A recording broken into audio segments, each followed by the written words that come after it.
एक ऐसा संदेश जो आपको प्रिय लगेगा। प्रश्न है, क्या आप जानते हैं कि सुख कितने प्रकार के होते हैं? प्रश्न है, क्या आप जानते हैं कि सुख कितने प्रकार के होते हैं? यदि नहीं तो आइए इन पर अपनी नज़र डालते हैं। सुनिए ध्यान से। 16 सुख होते हैं, 16 प्रकार के सुख होते हैं।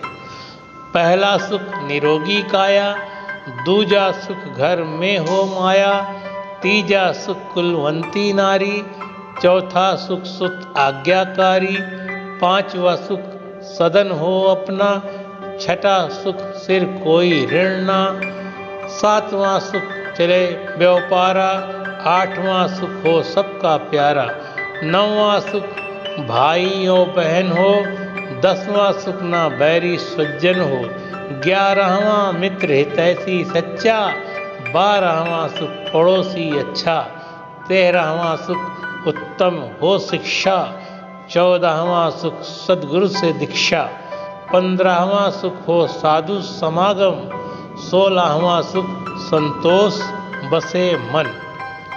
16 सुख ये होते हैं। सज्जन जो पावे सोई धन हो जीवन। अगर कोई सज्जन इस सुख को प्राप्त कर ले तो उसका जीवन धन हो जाता है। पहला सुख निरोगी काया। सबसे पहले तो इंसान की काया निरोग होनी चाहिए। दूसरा सुख के बारे में बता रहे हैं कि घर में माया होनी चाहिए, लक्ष्मी का वास होना चाहिए, धन धान से घर परिपूर्ण होना चाहिए।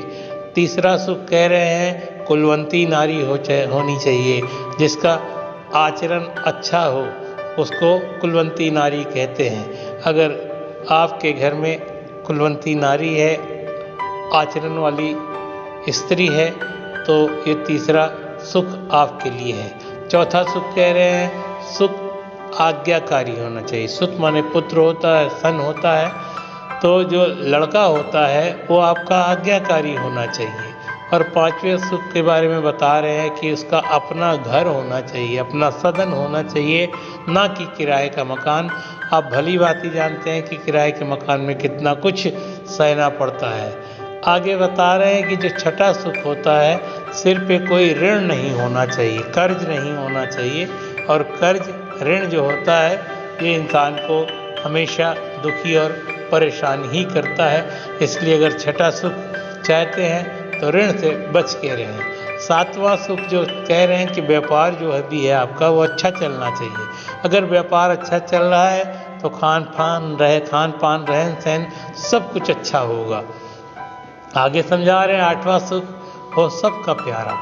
कोई व्यक्ति अगर सबका प्यारा होगा, ये आठवें सुख में आता है, तो उसका कोई वैरी नहीं होगा। और जिसका कोई वैरी नहीं होगा वो तो सुखी होगा। फिर कह रहे हैं नौवां सुख जो है वो भाई और बहन। अगर भाई भी है आपका और बहन है तो फिर आप समझिए कि आप सुखी हैं। भाई बहन का प्रेम बहुत बड़ा प्रेम होता है। जिसके साथ जिसका भाई है वो हमेशा उसकी विजय है। आपने देखा राम और रावण का युद्ध हुआ, और रावण से जब प्रश्न किया गया कि भाई आप हर शक्ति से संपन्न होने के बावजूद अपने इस युद्ध को हार कैसे गए, तो उन्होंने यही उत्तर दिया कि भाई भगवान राम जी का भाई उनके साथ था और मेरा भाई भगवान राम जी के साथ था, इसलिए मैं हार गया। सच भी यही है, भाई अगर आपके साथ है, भाई से बड़ा हितैषी नहीं है दुनिया में कोई, और भाई से बड़ा कोई बैरी नहीं है। इसलिए भाई का होना और बहन का होना नितांत आवश्यक है। ये भी सुख के अंतर्गत आता है।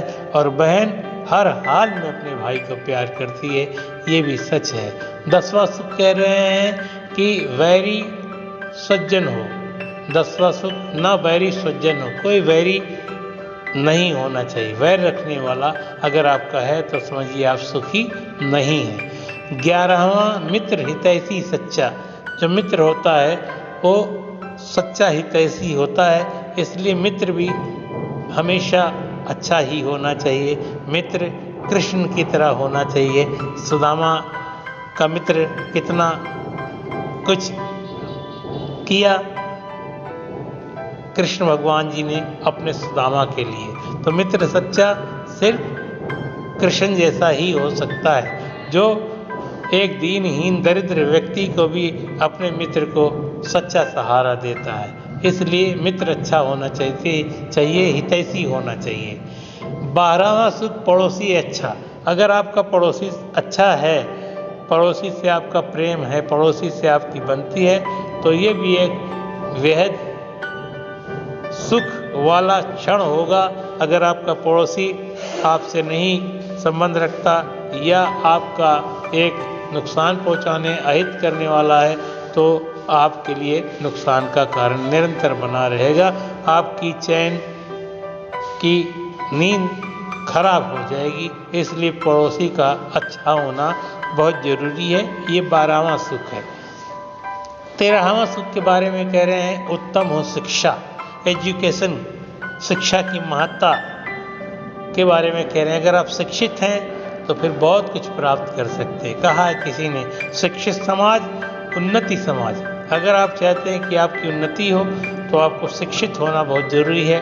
डॉक्टर भीमराव अंबेडकर जी ने सभी को शिक्षित बनाने के लिए यत्न प्रयत्न प्रयास किया, और जो शिक्षित हैं, चाहे वह छोटे वर्ग से महत्ता एक संबंध रखते हों, लेकिन शिक्षित होने के कारण आज बड़े बड़े ओहदे पर बैठे हुए हैं, बड़े बड़े ओहदों का सकुशल संचालन कर रहे हैं, शिक्षा के बल पर ही कर रहे हैं। इसलिए 13वां सुख शिक्षित होना बहुत ज़रूरी है, शिक्षा प्राप्त करना ज़रूरी है। और 14वां सुख सद्गुरु से दीक्षा।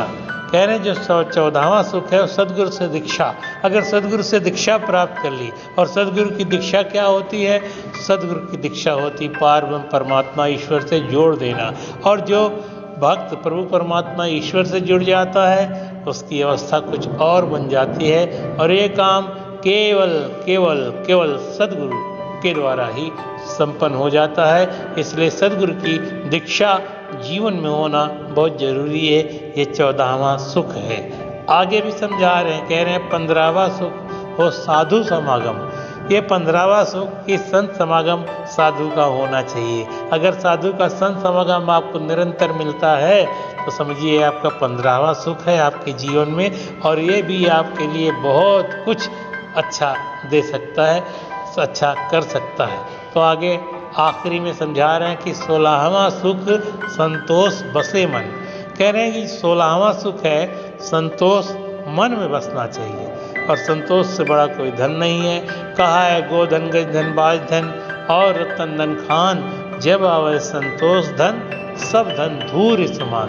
सारा का सारा धन जो है मिट्टी के समान है, और सबसे बड़ा धन कोई है तो है संतोष धन। अभी आपको हमने 16 प्रकार के सुख यहाँ पर बताए, और 16 प्रकार के सुखों का विश्लेषण भी करके बताया। और सच तो यही है कि आज इंसान सुख दुख में परेशान है। सच ये है कि कोई तन दुखी, कोई मन दुखी, कोई धन बिन रहा उदास, थोड़ा थोड़ा सब दुखी, सुखी राम का दास। कोई तन से दुखी है तो कोई मन से दुखी है, कोई धन से दुखी है। 3 प्रकार से दुख संसार में व्याप्त है। और आप अपने रिश्तेदार, सगे संबंधी, चाहे कोई भी हो, आपका संपर्की, दूर दृष्टि दौड़ाकर आप देख सकते हैं कि ये जो 3 प्रकार का सुख है, तन और मन धन का, तो 3 में से एक प्रकार से हर कोई दुखी नजर आएगा। कोई तन और धन से सुखी है तो मन से दुखी नजर आएगा, कोई मन से और धन से सुखी है तो तन से दुखी नजर आएगा, कोई तन और मन से सुखी है तो धन से दुखी नजर आएगा। इस संसार में है, क्योंकि कहा है नानक दुखिया सब संसार, सो सुखिया जो नाम आधार है। जो नाम, जो प्रभु परमात्मा ईश्वर का सहारा ले लेता है वही सुखी है, बाकी हर कोई संसार में दुखी है। इसलिए सद्गुरु की दीक्षा और साधु संत समागम अगर आपके जीवन में है तो आप हर प्रकार से आनंद प्राप्त कर सकते हैं। और हर इंसान आज दुखी है। राजा दुखिया, प्रजा दुखिया, तपसी को दुख दूना हो, आशा तृष्णा हर सूब्या पे, कोई महल ना सूना हो। हर कोई दुखी है इस संसार में। संसार के दुखों का घर कहा गया है, इसलिए दुख से ऊपर उठ जाइए। आपने फिल्म मुकद्दर का सिकंदर देखा होगा। और उस फिल्म में जब अमिताभ बच्चन छोटे होते हैं, जब दुखों से घिर जाते हैं, तो एक मौलवी के पास जाते हैं कब्रिस्तान में, तो अपना दुख अपनी पीड़ा जब बताते हैं तो फिर वो कहता, बेटा मुस्कुराओ, हंसो, खुश रहो, प्रसन्न रहो, दुखी रहोगे तो कोई तुम्हारा साथ नहीं देने वाला। सच है, अगर आप रोएंगे तो आपके साथ कोई रोने वाला नहीं आएगा, अगर आप हंसेंगे, मुस्कुराएंगे तो आपके साथ सब हंसेंगे, सब मुस्कुराएंगे। इसलिए हमेशा खुशियों के वातावरण में रहना है। तो सब्र, शुक्र, संतोष, ये जो गहना है इसका ही इस्तेमाल करना है।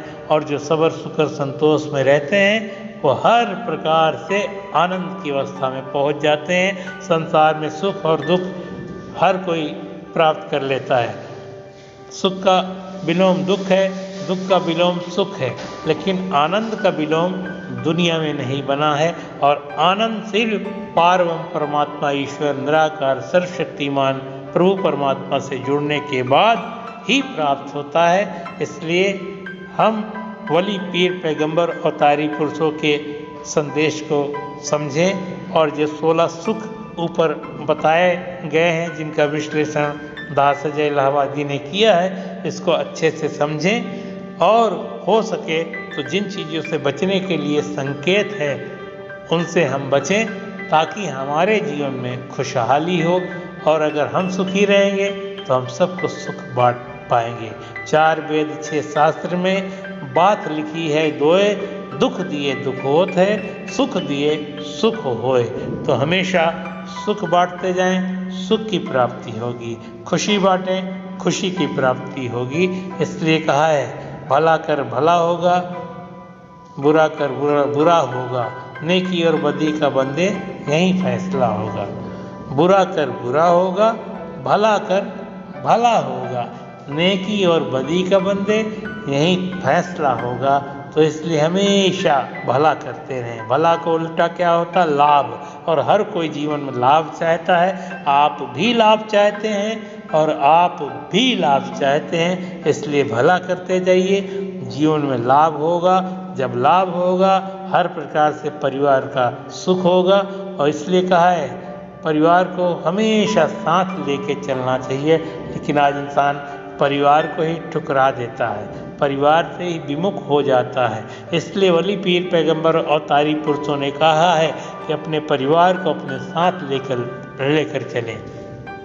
7 वार होते हैं, सोमवार, मंगलवार, बुधवार, बृहस्पतिवार, शुक्रवार, शनिवार, रविवार। ये 7 वार हैं। और 8वां वार क्या है?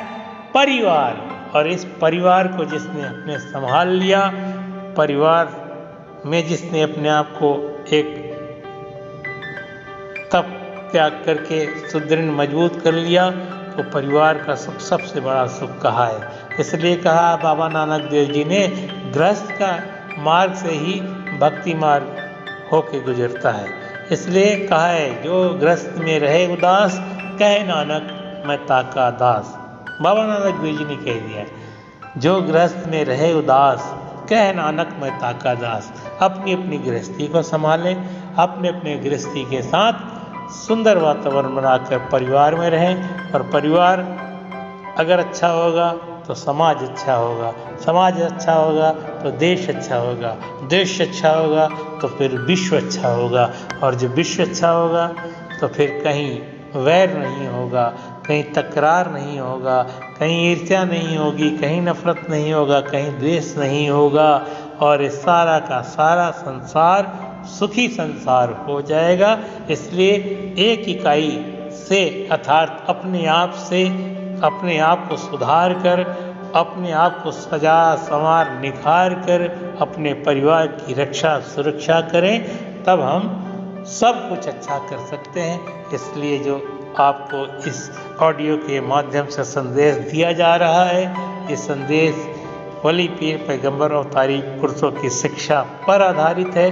इसलिए इन शिक्षाओं को अपनाएं, माने, अमल करें, आप पूरी तरह से सुखी होंगे। सत्संग ज्ञान गंगा कार्यक्रम के माध्यम से परम पूजनीय दीदी गुरुजी निरंतर भक्तों को यही संदेश देती हैं। यूट्यूब चैनल दीदी गुरु डॉक्टर ऋचा सिंह सर्च करिए और सुंदर सुंदर प्रवचन का आनंद प्राप्त करें, यही निवेदन है। प्रेम से बोलिए जय श्री हरि।